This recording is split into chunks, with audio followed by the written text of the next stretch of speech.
सुंदर अल्पित हवन होला, हवन होला, हवन में गुड़ घिव चवल होला।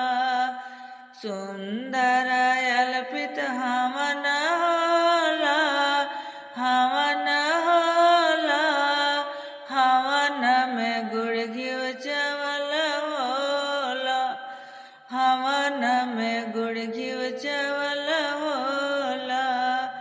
हवन महक सुनी राम जी आए, हवन महक सुनी राम जी आए। सीता कायाना सुफल होला, सुफल होला, हवन में गुड़ घिव चवल होला। सुंदर अल्पित हवन होला, हवन होला, हवन में गुड़ घिव चवल होला। हवन महक सुनी विष्णु जी आए, हवन महक सुनी विष्णु जी आए। लक्ष्मी कायाना सुफल होला, सुफल होला, हवन में गुड़ घिव चवल होला।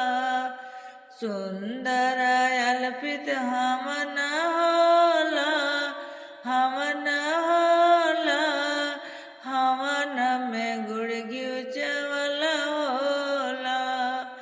हवन महक सुनी कृष्ण जी आए, हवन महक सुनी कृष्ण जी आए। राधा कायाना सुफल होला, सुफल होला, हवन में गुड़ घिव चवल होला। सुंदर अल्पित हवन होला, हवन होला, हवन में गुड़ घिव चवल होला। हवन महक सुनी शंकर जी आए, हवन महक सुनी शंकर जी आए।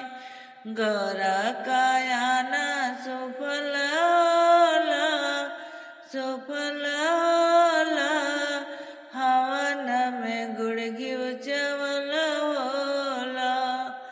सुंदर अल्पित हवन होला, हवन होला, हवन में गुड़ घिव चवल